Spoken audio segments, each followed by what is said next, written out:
Hechos Ecuador, es la televisión, es la radio, es la voz del pueblo, para los que no tienen voz. Mi querido Lucho.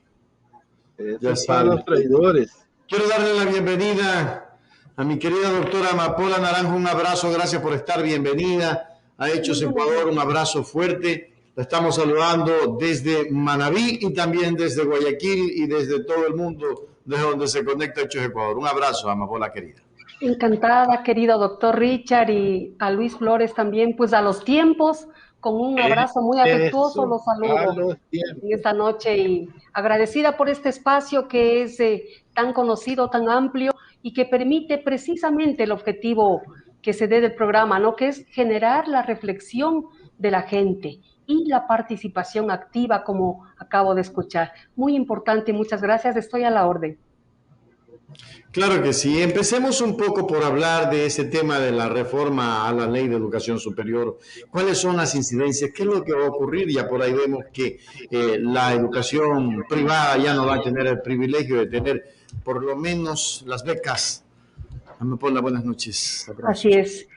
Efectivamente, creo que es importante que tomemos en cuenta el contexto del país y del mundo en el que estamos viviendo ahora. El contexto es que el pueblo ecuatoriano eligió el modelo neoliberal, de un gobierno neoliberal. Y el presidente Lasso nos ha demostrado su ideología del siglo XIX, un neoliberalismo rampante, que lo está aplicando con absoluta crudeza, ¿no? Con un espíritu insensible frente a la situación de desempleo, de pobreza que está viviendo el país.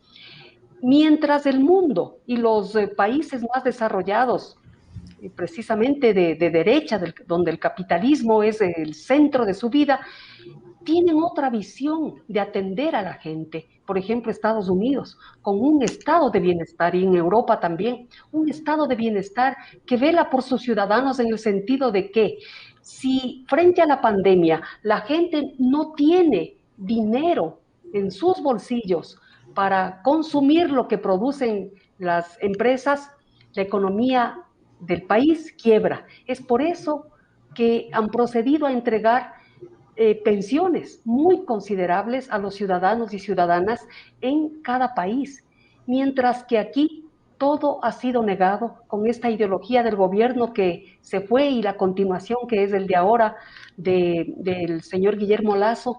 Hemos podido ver el aumento de la pobreza, el aumento del desempleo, y no necesitamos mayor ciencia, simplemente salir a la calle, salir y ver cómo la gente está desesperada vendiendo fundas de basura. Por ejemplo, yo he tenido la experiencia directa de que un hombre llorando me diga, cómpreme aunque sea $1 de fundas porque desde ayer no he comido con mi pequeño hijo. O sea, son cosas que le atraviesan el alma. El día viernes, creo que fue de la semana pasada, en una esquina importante de Quito, la Portugal y Chiris, allí un hombre buscaba alimentos y algo encontraba en la basura. Es decir, que estamos en una situación desesperada frente a un gobierno insensible con esta realidad. Y en este contexto presenta el presidente Lasso una propuesta de reformas a la Ley de Educación Superior. ¿Cuál es el objetivo del neoliberalismo que se aplica en el gobierno del señor Lasso? Precisamente reducir el Estado a su mínima expresión, el Estado mínimo.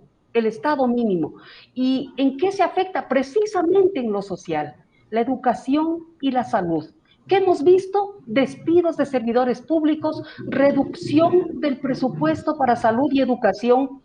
Por lo tanto, la calidad de la educación será afectada totalmente con esta propuesta, y es el objetivo ideológico del neoliberalismo, porque le interesa para la dominación que el pueblo se mantenga con un pésimo nivel de educación. ¿Para qué? Para que no reflexione, para que no se dé cuenta de su realidad y pueda ser más fácilmente dominado. Esa es la ideología que estamos viviendo. En este contexto, pues esta ley afecta totalmente a la educación superior. Yo quiero decir que el año 2020, que estuve en asamblea, pudimos ver y nuestros reclamos fueron simplemente disparos al aire frente a una actitud tan violenta como la que sufrimos con el gobierno de Moreno. Redujo en alrededor de $1.000 millones el presupuesto de la educación integral que va desde inicial hasta bachillerato. Por esa razón, el viceministro presentó su renuncia y lo denunció frente a la comisión de la que yo formé parte, que era la de Comisión de Educación. Oídos sordos frente al clamor ciudadano tuvo el gobierno anterior. También se redujeron los presupuestos para la educación superior, que hasta ahora los rectores de las universidades lo reclaman con justa razón. Alrededor de 100 millones se redujo el presupuesto y lamentablemente la Corte Constitucional dictó la resolución frente a la consulta en el sentido de que no se trataba de recorte, sino de reajuste. Así como para la privatización lo llaman monetización o concesiones, o sea, son palabras que usan para disfrazar los recortes brutales al presupuesto, en este caso de la educación. Tomemos en cuenta que la educación es el eje principal, diría yo, del desarrollo del país. Es importantísimo para el accionar de un Estado, de un gobierno y, por lo tanto, para los derechos de la gente. Y esto no le importa al presidente. En esta propuesta de ley que he podido revisarla, lo que se trata es de desregularizar el estado mínimo, ¿no? Es decir, a eso le llama libertad. Esta ideología neoliberal opone al Estado frente a su libertad. La libertad para que nuevamente volvamos a ese estado vergonzoso en el que estuvo la educación superior antes de la Revolución Ciudadana, en el que proliferaron las carreras en universidades e institutos privados, y la calidad por los suelos. Fuimos uno de los países más corruptos, reconocidos así en el mundo. Yo quiero decir que fui migrante y viví en Estados Unidos. Y recuerdo que primero había una situación, un sentimiento de vergüenza de la gente nuestra, ecuatoriana, cuando yo pude escuchar a varios ecuatorianas que negaban la nacionalidad. Cuando se les preguntaba de dónde eres, decían de cualquier otro país latino menos de Ecuador. ¿No? Es que había un sentimiento vergonzante de identidad con el país. ¿Por qué? Por la corrupción. Y yo recuerdo que pretendí ver si entraba a seguir un posgrado en una universidad y llevé mis documentos de aquí y casi me muero con la respuesta en esa universidad. Me dijeron, tu título es de Ecuador, tu título debe ser comprado, debe ser falso. Ecuador, país corrupto. No confiamos en esos títulos. Es decir, qué vergüenza para la dignidad del país. Esto es lo que cambió con la década del gobierno del expresidente Rafael Correa. Primero nos devolvió la dignidad como ecuatorianos. Llegamos a tener un orgullo que nunca lo habíamos sentido, de pertenencia a la nacionalidad ecuatoriana. Esto fue todo un proceso de reformas estructurales, como precisamente en la educación. Las universidades fueron sometidas a una evaluación, pero a una evaluación no como la de Trujillo, que era falsa evaluación, no, a una evaluación verdadera de calidad en la educación. Por eso se cerraron alrededor de 14 universidades que no servían, son las universidades de garaje. ¿Qué es lo que pretende la propuesta del presidente Lasso? Precisamente llamado así como libertad. La libertad es para que se creen nuevamente y proliferen las universidades privadas y ofreciendo además carreras que no necesita el país, o también esos absurdos que tuvimos, ¿no? Ingeniería sin ofender, pero en cosmetología o cosas así. Alguien decía, saldrá ingeniería en hacer memes. Esa es una cosa terrible, que debemos enfrentarla y generar una conciencia social que sea capaz de presionar en la Asamblea Nacional para que no se dé paso a esta pretendida propuesta.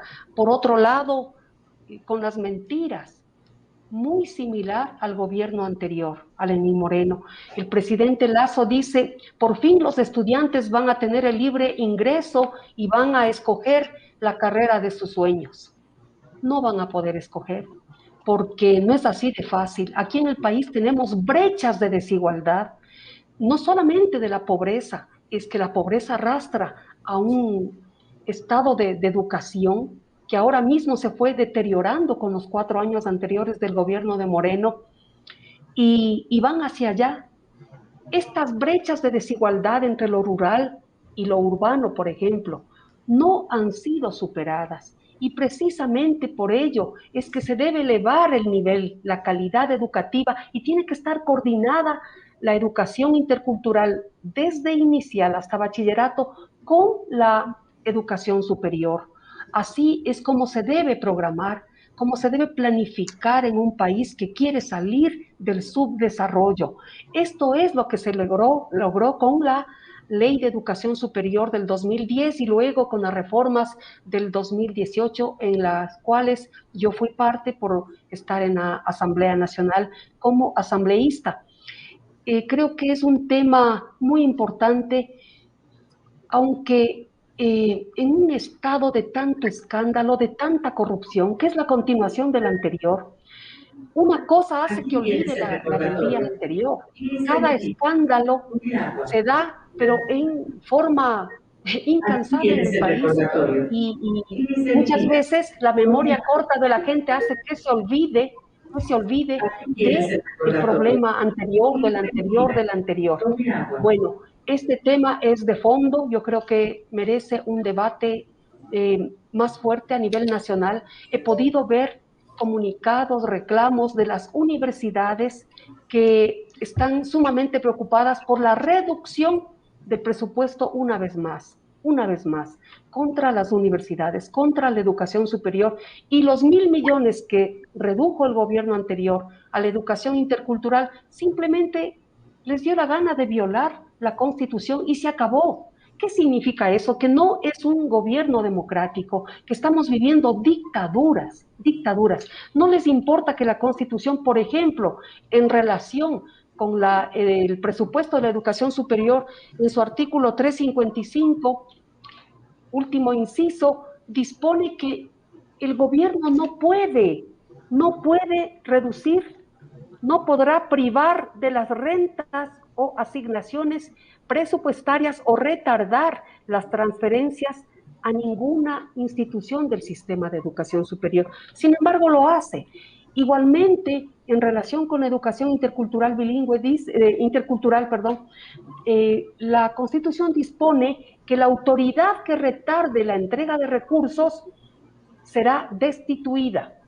Sin embargo, el ministro de Finanzas se rió y está con premio trabajando en el BID.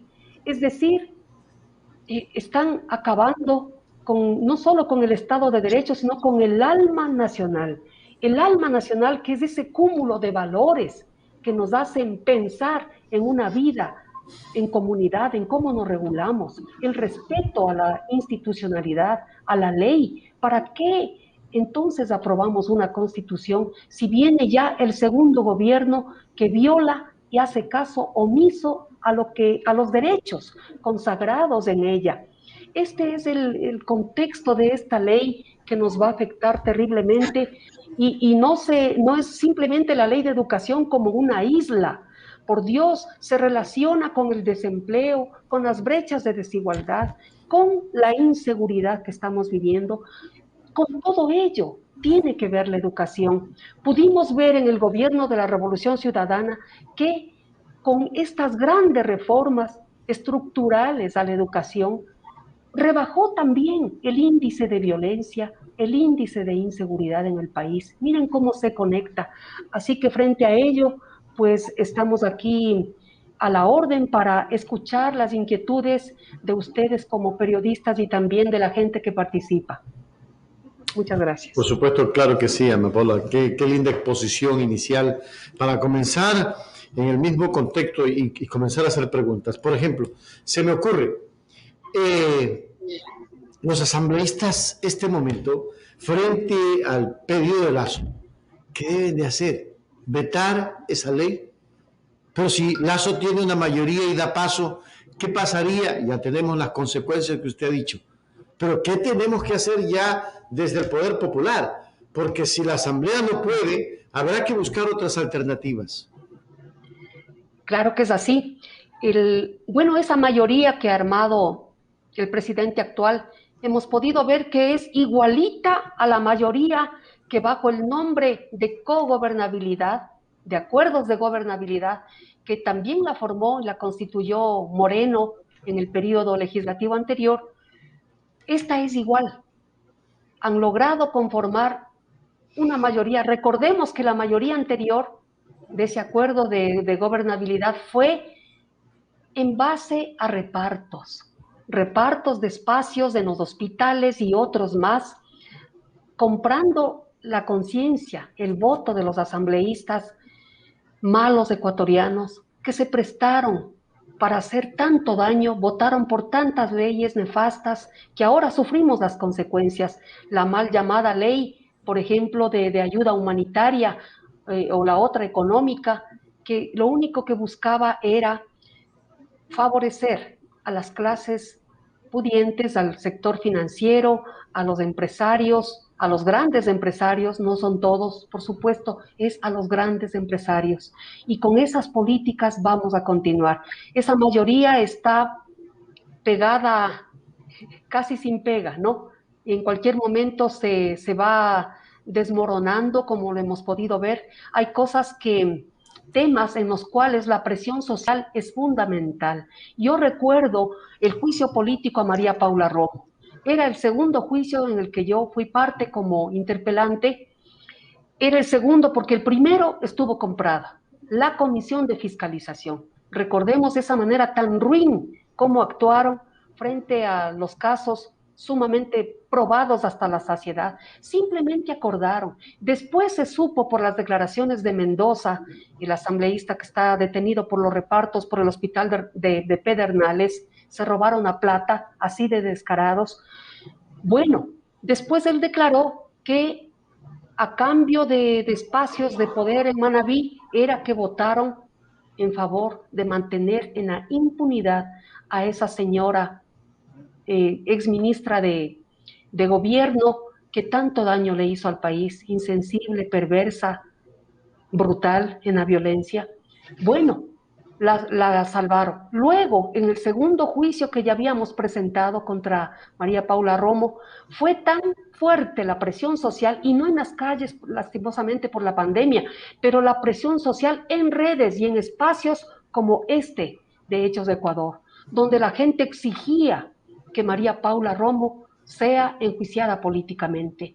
Y lo fue, porque ya a ese nivel los asambleístas tuvieron que votar a favor de su censura y destitución.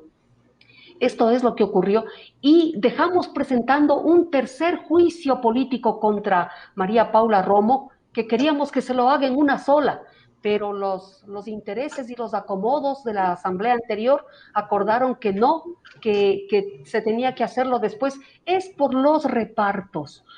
Y aún cuando ya fue destituida, debió hacerse ese juicio. ¿Por qué? Porque no es suficiente con la censura, y en este caso la destitución de la ex ministra de gobierno, sino todo ese proceso que permite de sustanciación, que permite a la gente, a la ciudadanía, incluso intervenir a través de los mensajes, pero permite ver todo ese desfile de pruebas de contundencia que se dan ¿para qué? Para llegar a esclarecer la verdad. Y además, lo consiguiente está relacionado con el cometimiento de delitos. Aquí nos ha quedado debiendo mucho la Fiscalía. Sabemos que la fiscal era muy amiga del presidente Moreno, puesta por él, no lo digo yo, lo dijo Juan Sebastián Roldán en un medio público, puesta por Lenín Moreno, por lo tanto le debe el cargo y hasta ahora lo ha venido secundando y blindándolo sin proceder como era su deber. Todo esto, les vuelvo a decir, es importantísimo en todo este proceso, la presión social. Si bien la pandemia no nos permite estar en las calles porque la indignación nos sobra para levantar nuestra voz en las calles, pues hagámoslo a través de estos espacios, levantando la voz y participando activamente. Como debe de ser, Lucho. ¿Cómo está, distinguida amiga Amapola? Un gusto Claro. saludarla a los tiempos, verla aquí en Hechos Ecuador, pero siempre ansioso de escuchar sus opiniones, que son muy en línea recta, muy verdaderas, y que eso le gusta a nuestros amigos que nos siguen noche a noche, ¿no? Nosotros somos frontal, no tenemos ningún compromiso y lo que buscamos es rescatar la patria. Hablemos de la ley de educación que ha enviado don Guille. Pues esa ley de educación que ha enviado don Guille, hay una parte muy fundamental que está hablando. En primer lugar, hay una rebaja al presupuesto, una vez más, una rebaja al presupuesto de las universidades, las mismas que están reclamando que hoy en día ya no pueden entregar las becas gratuitas, que muchos jóvenes de pocos recursos podían recibirla en base a sus conocimientos. Y también resulta que hoy en día están hablando de que se tiene que pagar un valor a las universidades por parte de los estudiantes. Esto nunca lo dijo el don Guille en la campaña. Él dijo más universidades, claro, universidades libres para los estudiantes, para que tengan que escoger, no que le impongan lo que tienen que estudiar, sino con extensiones a nivel nacional. Pero ahora, hoy resulta de que se va a tener que pagar en las universidades. ¿Cómo ve usted, Amapola, que una cosa es lo que se prometió en campaña y otra es la que realmente ya estamos aplicando a todos los ecuatorianos que le dieron su voto, no con este discurso, que ahorita lo está aprobando en leyes, sino con un discurso verdaderamente que fue falso? Claro que sí. Efectivamente, el presidente Lasso en campaña ofreció aumentar el número de becas. Ofreció. Los jóvenes creo que se ilusionaron frente a aquel discurso demagógico y ahora está demostrando pues todo lo contrario, ¿no? Es decir, se burló de los jóvenes, mintió al país. Esto es lo que demuestra esta actitud del gobierno.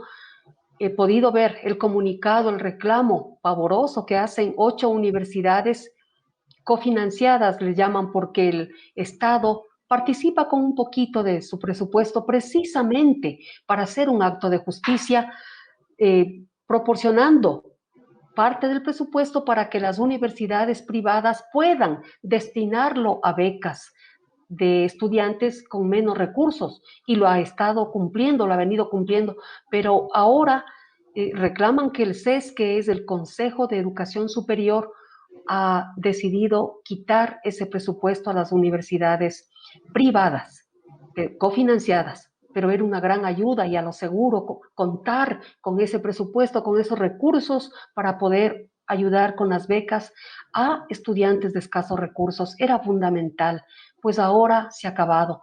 Pero también el sistema público de becas ya fue desmantelado con Lenín Moreno.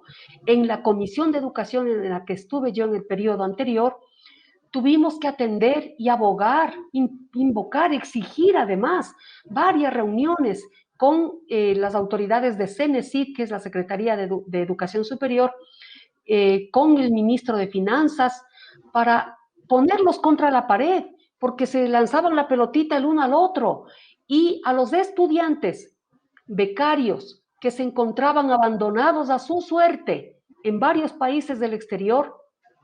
Unos perdieron la carrera, no tenían con qué regresarse, una situación desesperada, no tenían para comer, para pagar su renta, menos para pagar lo que les correspondía por sus estudios, porque el país estaba incumpliendo. El ministro de Finanzas no mandaba el dinero a esos pobres jóvenes que estaban cumpliendo, que se ganaron por su talento y su esfuerzo una beca internacional. Es decir, ahí hay muchas historias dolorosas. Al final, creo que habrán cumplido como mejor pudieron, pero era por la presión que tuvimos que hacerla nosotros en varias reuniones, tanto con los becarios como también con las autoridades acá. Pero ya estaba desmantelado, ya quedaban muy pocos, ya el presupuesto ya se esfumó. ¿Para qué? Para pagar deuda externa a bonistas. ¿Y para qué? Como hemos podido ver, empresarios que ganan aquí su dinero con el trabajo, el esfuerzo, yo diría la explotación de los trabajadores, sacan sus ganancias a paraísos fiscales. Eso para mí es una traición a la patria. Eso es lo que están haciendo. Es decir, el sistema de becas desmantelado. Por otro lado, los recortes al presupuesto de la universidad, de todo el sistema de educación superior, afectó muchísimo a las universidades que se han sostenido, no sé cómo.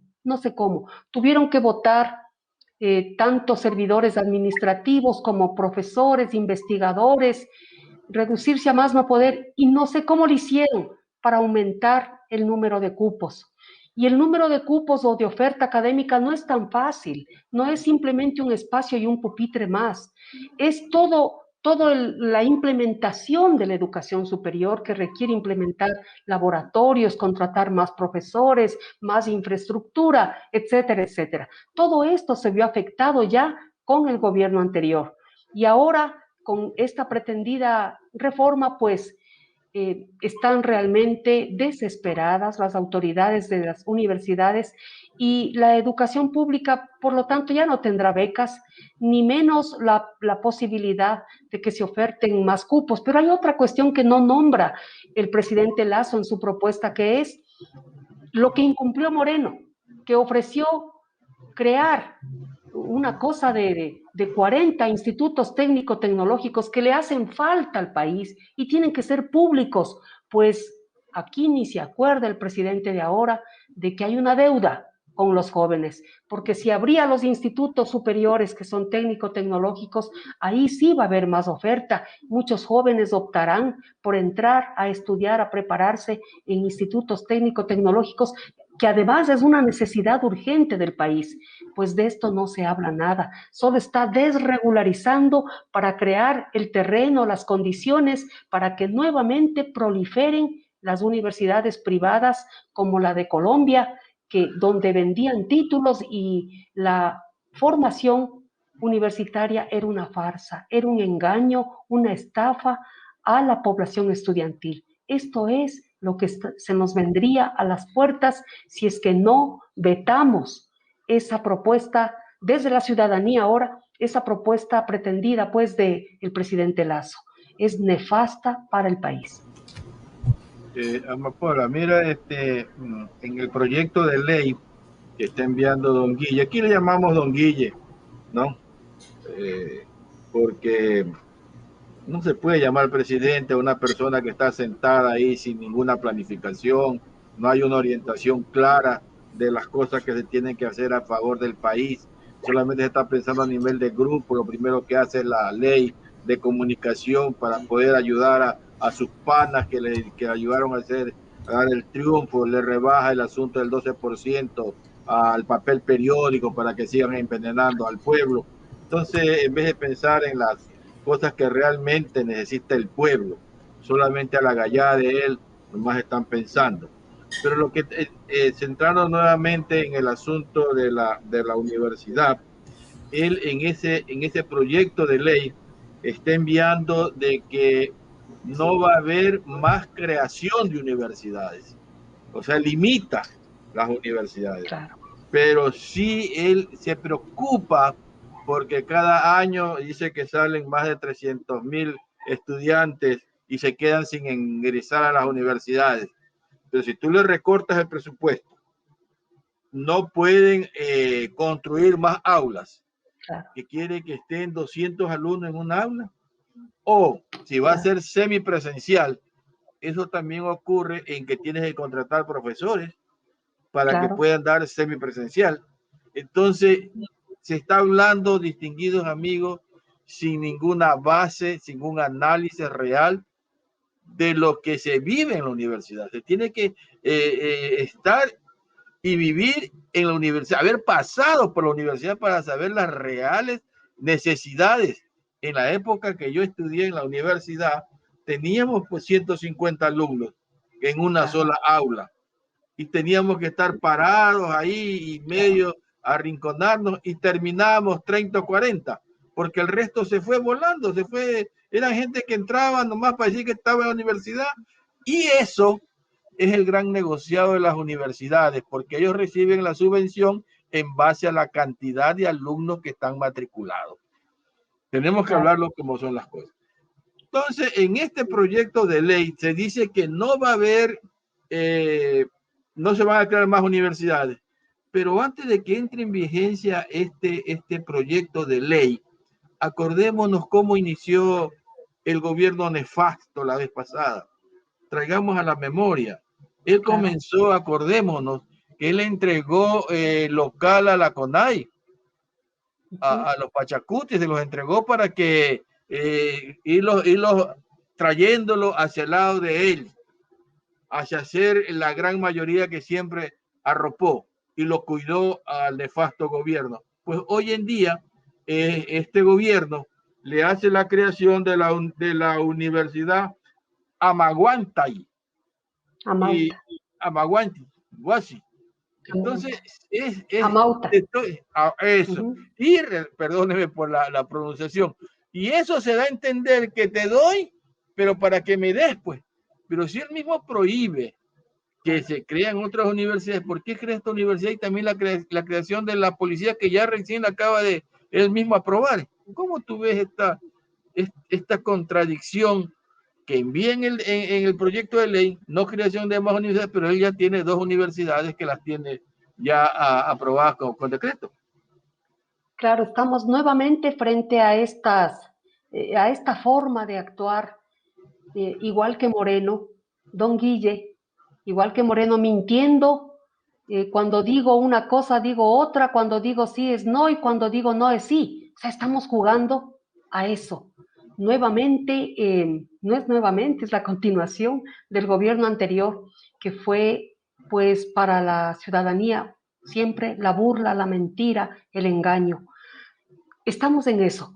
Efectivamente he leído que los cursos de nivelación, o sea, no hay tal libre ingreso, no hay tal.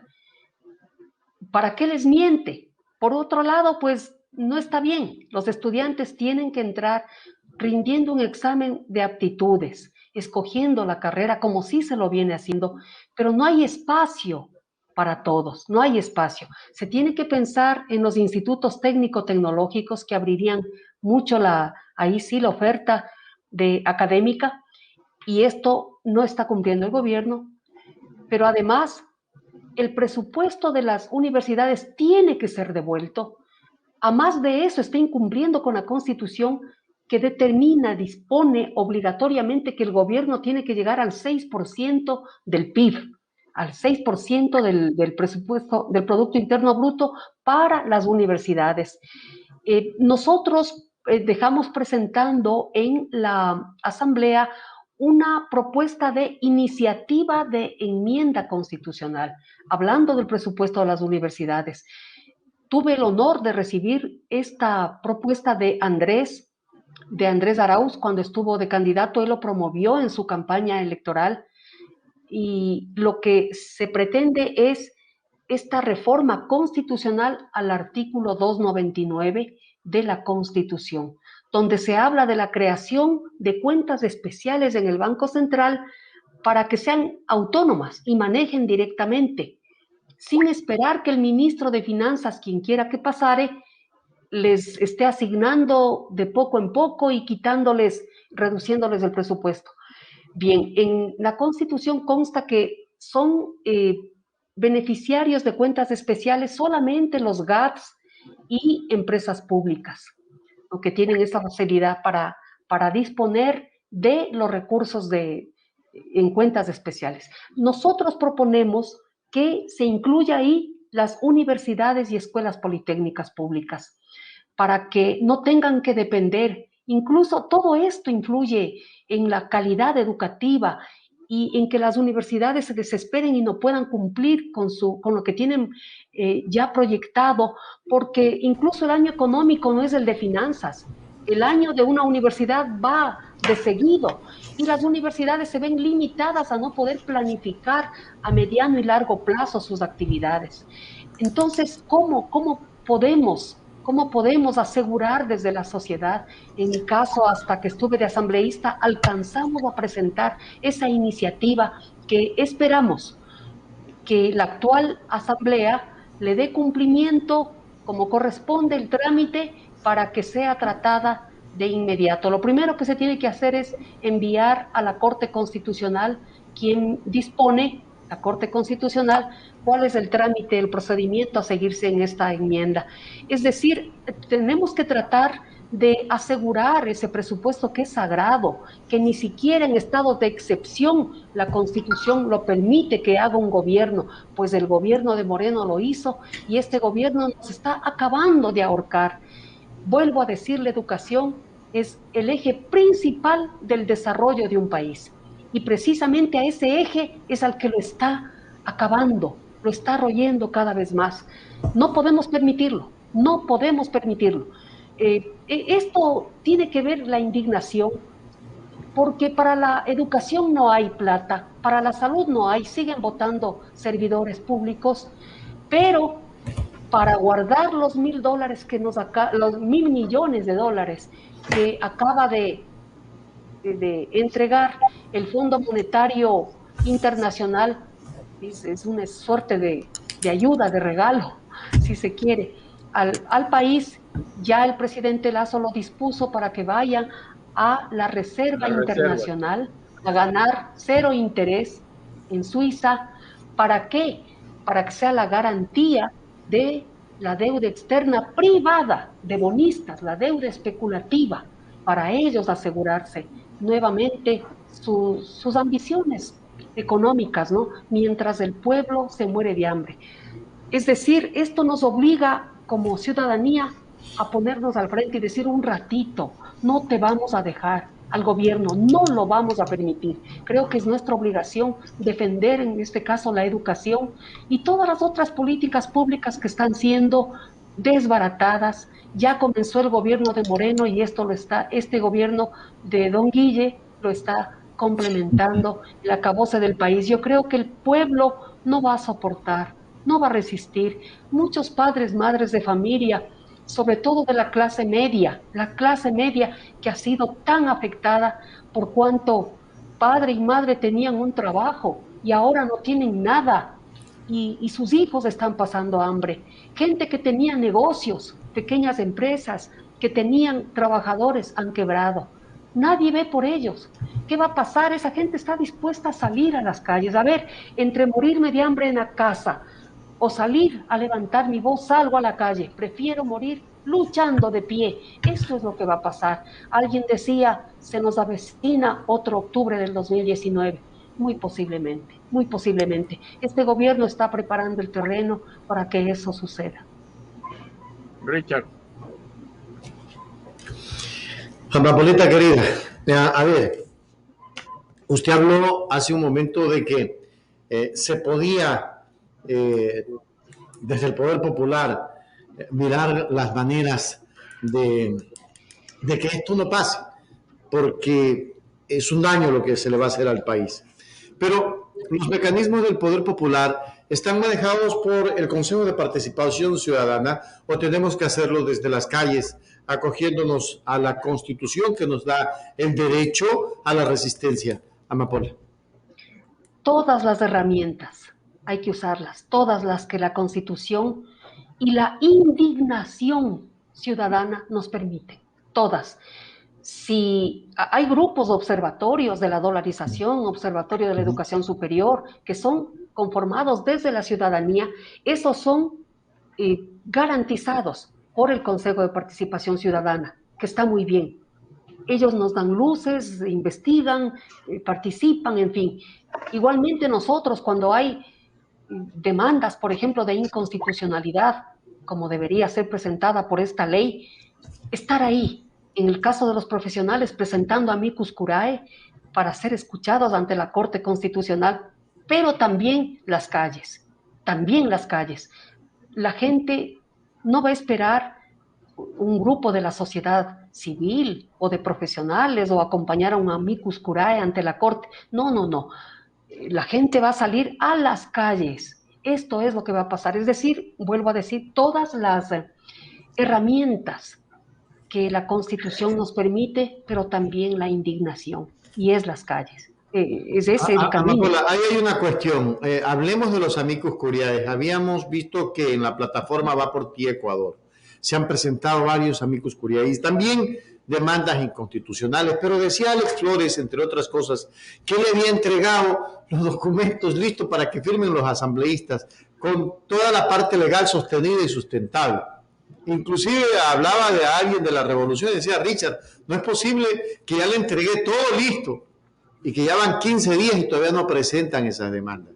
Es necesario que los líderes comiencen a unirse en ese sentido para trabajar en mancomunidad de ideas y con propuestas como estas que se hacen desde plataformas, como usted lo decía, para poder llegar precisamente a frenar este tema. Amapola. Sí, en precisamente. El caso del CIADI. Sí, por supuesto. Sí, es el caso del CIADI, pero lo que le pregunto a Amapola es si se puede hacer en este caso igual. Yo creo que debemos unirnos.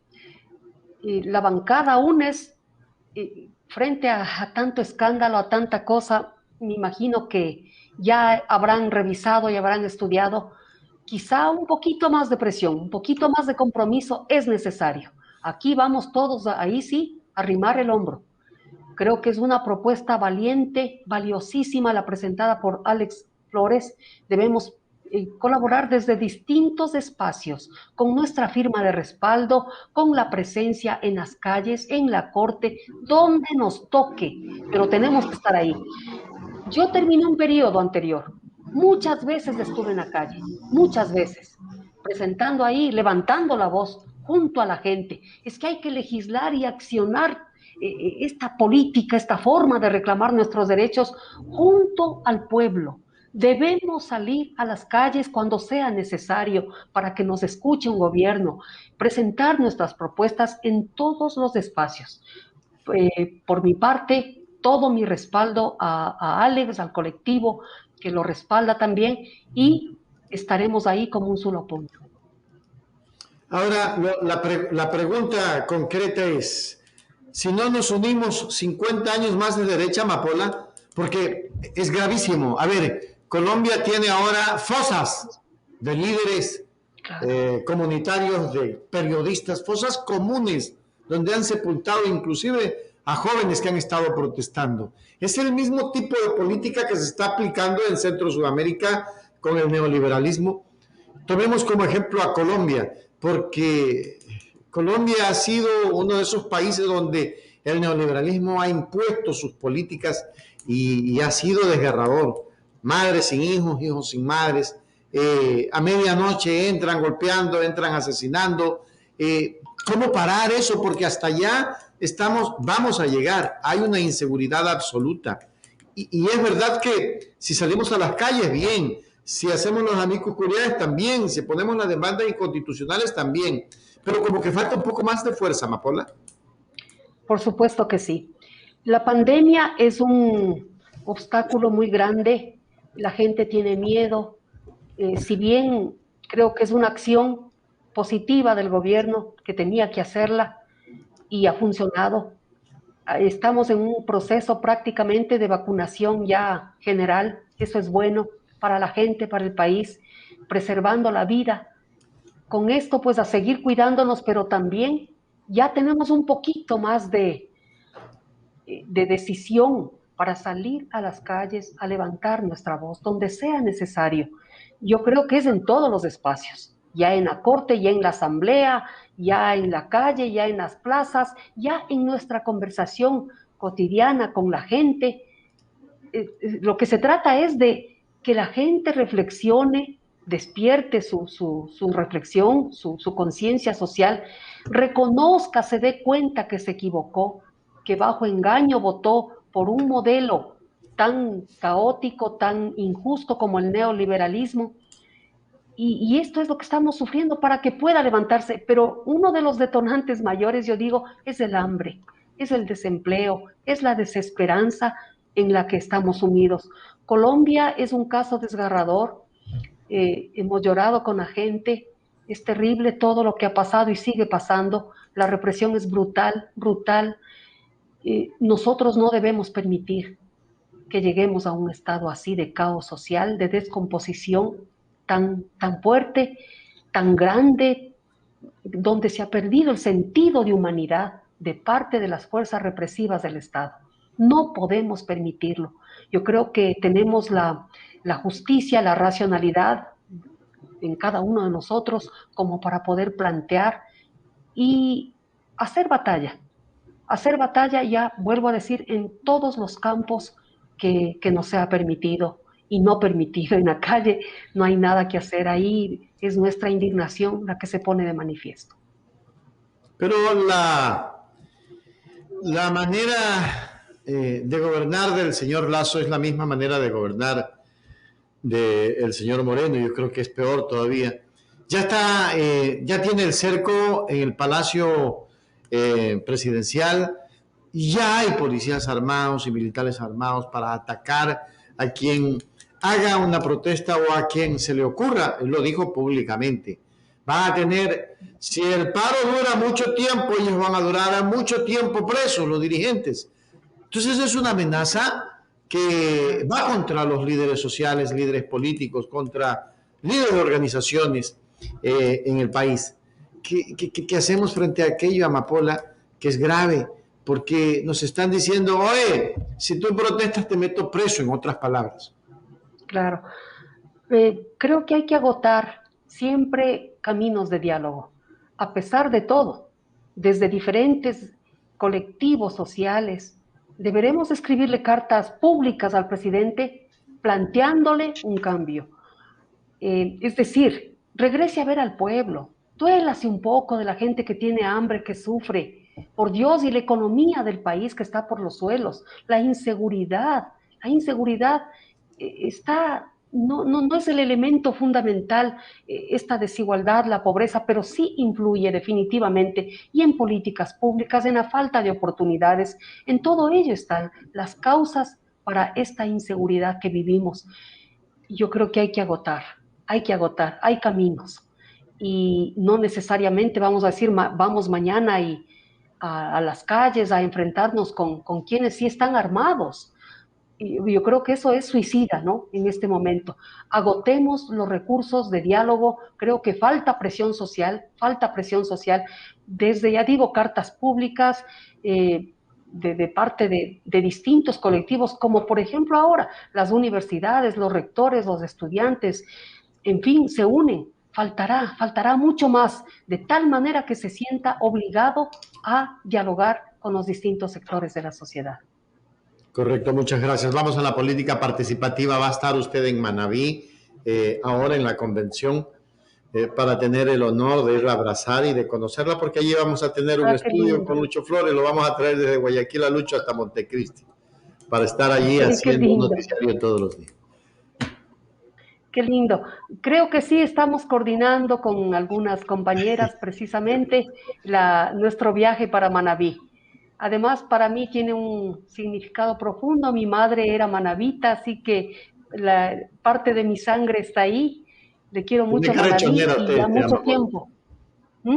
¿Cómo? Tiene cara de chonera. Ah, puede ser por ahí. Mi madre era de Tosagua. Vea, cerquita, aquí en Amarillo, Tosagua. En el combate de los amarillos, el Cerro de Guayalfaro, donde se ganó la batalla. Sí. Claro. Sí, qué lindo. Claro, ¿no? que sí. Tosagua es una tierra maravillosa. Es de tierra de Claro combatientes. que sí. Era parte de Chone antes. Ajá, claro, herederos de Así que Loya entonces la Alfaro, de esa esperamos acá lucha. en Manaví, en esa convención, Claro que sí. y vamos a comernos, o usted elige, o un ceviche, un bolón con chicharrón, usted dice, Wow, y nosotros le claro, llevamos. no, tanta cosa rica de Manabí, Correcto. biche, ceviche, claro Ceviche. que sí, ajá, bolones, claro, pescado. Qué belleza. Bueno, Lucho, ¿tienes ahí nos algo más que vemos. preguntar? Yo, mi tema, que era el tema de la educación, mi amapolita la dejó, pero así completita. Sí, yo quisiera volver a entrar al asunto de la educación, porque el señor Alejandro Rivadeneira del CNESIP ha dicho de que han pasado 14 años de opresión y tenemos la oportunidad de resurgir el sistema de educación superior. Este señor, estos, hablando en generales, suman 14 años. O sea, ellos no tienen en la punta de la lengua a Correa, no lo pueden olvidar, porque si no lo nombran a Correa no son ellos y la prensa no tiene de qué hablar. Debe decirle a alguien por qué 14 años, si está plenamente identificada la traición. Pero este señor y todos los que están en este gobierno están hablando de esa manera.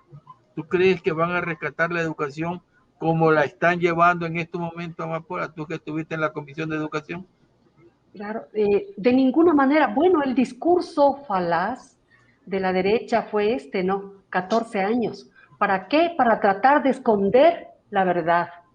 Creo que deconstruimos su discurso mentiroso con la verdad. Nosotros venimos de cuando la educación era lo que tú nombrabas, Luis, de 100, 150 estudiantes en un aula, de pie recibiendo clases, y de ahí iban desertando por diferentes causas, la pobreza, necesidad de trabajar, de sobrevivir, y ahí quedaba la inversión del Estado. ¿Cuántos terminábamos? Creo que el 10%. Yo también vengo de la Universidad Central y estudiábamos más de unos 120, 130 estudiantes. Éramos en mi paralelo. ¿Cuántos terminamos? Alrededor de 27 estudiantes. Y de los 27, yo creo que ni la mitad nos graduamos. Solo quedaron de egresados de los 27. De 130 que éramos en mi paralelo, cuánto desperdicio de los recursos del Estado, porque además no había una política coherente en cuanto a la inserción laboral, a qué necesita el país. Además que la universidad estuvo prácticamente divorciada de la vida de la sociedad. No había investigación científica, casi nula, se dedicaron exclusivamente a la docencia en una situación de pésima calidad educativa. Es que vino esta transformación con la Revolución Ciudadana. Tuvimos 10 años de grandes transformaciones. Por primera vez yo, migrante retornada, tuve la oportunidad ahí sí de entrar a 2 posgrados de mis sueños y que el Estado me haya pagado para estudiar. Me siento privilegiada, respetada como ciudadana por primera vez en la vida. Eso fue el cambio estructural de la educación con Rafael Correa. Todos conocemos y el país lo sabe que Moreno es lo peor que le pudo suceder a nuestra historia. Cualquier cosa es mejor que Moreno. Es algo terrible para la vida haber tenido a Moreno como presidente. Nos traicionó, se burló del pueblo, hizo tantas barbaridades hasta el final, burlándose del Ecuador. Y así quedará en la historia que la manchó este hombre. Y Lazo cogobernó con Moreno. Eso es lo que tratan de ocultar y mentir cuando hablan de los 14 años. No es así. Son 10 años de transformaciones, 4 años de destrucción, donde cogobernó el presidente Lazo con Moreno. Ahora es la continuación. Segundo mandato de Moreno y Lazo. Eso es lo que Totalmente de estamos acuerdo, viviendo. Amapola. Sí. Para concluir, tú has sido una mujer guerrillera en la Asamblea. Estuviste al frente del asunto de las denuncias, pero cumpliendo los procedimientos que es importante.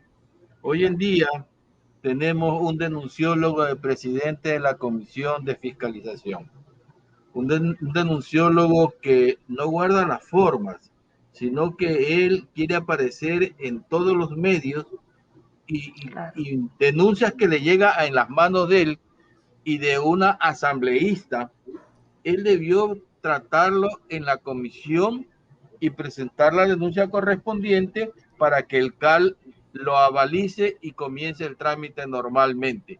Pero no él coge la denuncia y la lleva a la fiscalía. Es decir, es una cuestión que distorsiona totalmente su trabajo en la asamblea. O es presidente de la comisión de fiscalización o sigue siendo el denunciólogo de siempre que busca figurar en cualquier parte, porque no es la primera vez, ya es la tercera vez que nos va haciendo este número. Él, en el anterior ministro, dejó que se archive el juicio, el de Celi, que la secretaria fue la culpable, que salió de Carondelet a decir que iba a venir la consulta. Entonces tenemos a un personaje que solito se va a ir desgranando poco a poco, y espero que los asambleístas le llamen la atención. Una denuncia de ese nivel de un asambleísta debió ser tratado primero en la asamblea para que ahí se resuelva si va a ir a la fiscalía o no, pero él lo va y lo hace a título personal, como periodista, como ciudadano. Él se desdobla cuando le conviene y hace lo que él le da la regalada gana. Este tipo de funcionarios realmente debe ser llamada la atención por parte de la asamblea, porque así no se puede manejar una institución. No sé su criterio, Amapolo.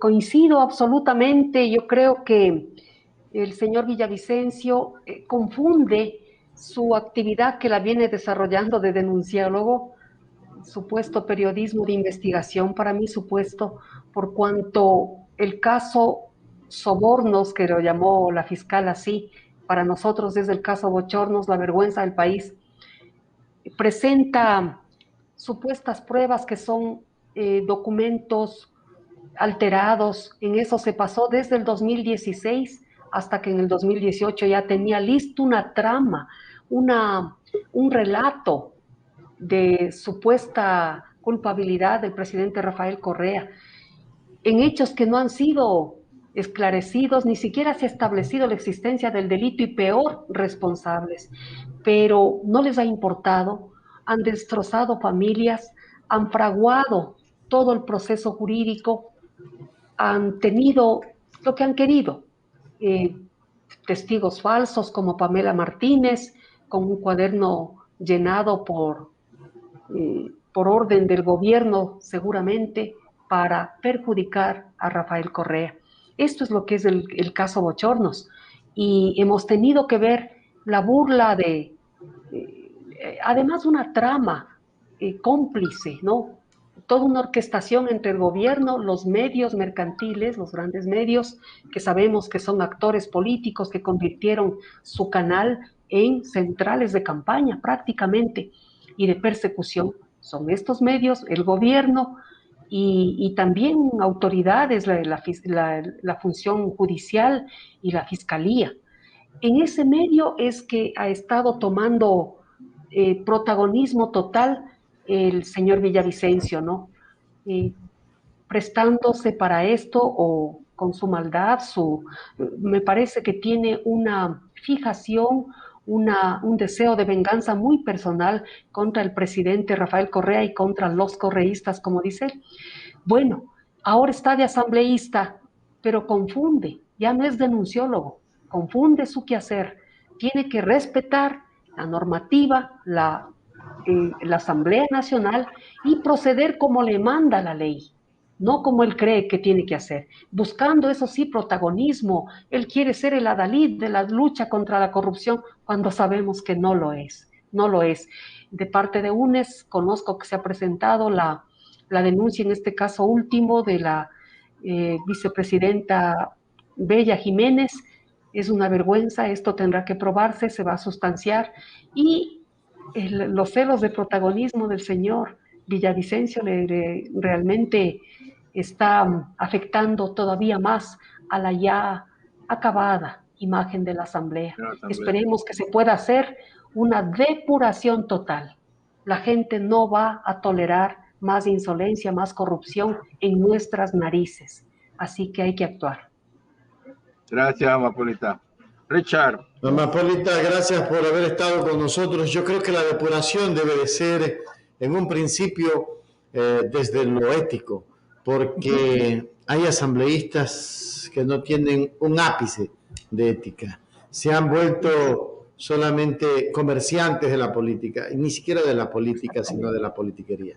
Yo decía el otro día en un pensamiento que se lo quiero compartir, hay ratas que se convirtieron en asambleístas y hay asambleístas que se convirtieron en ratas. Y eso es terrible. La prueba está con Mendoza, que está preso, que se llevó dinero de los hospitales en el periodo de ustedes. La prueba está en mucha gente que le hizo daño al Ecuador y que aún siguen en lo mismo. Hay las mismas peleas, hay las mismas coimas, hay lo mismo de la asamblea anterior. La depuración tiene que comenzar ahora. Y me alegro, por ejemplo, por la bancada de UNES, que en rueda de prensa dijo hoy, vamos a combatir la corrupción, y se empezó, en verdad, denunciando ya en fiscalía a toda esta gente que le está haciendo daño al Ecuador. Mi Amapola querida, te abrazo a la distancia. Muy bien. Muchas gracias. Gracias, claro que sí, Richard y Luis. Muchas gracias por el espacio. Los aprecio mucho. Cuídese. Un abrazo, Amapola. Hasta luego, hasta luego. Hechos Ecuador es la televisión, es la radio, es la voz del pueblo para los que no tienen voz.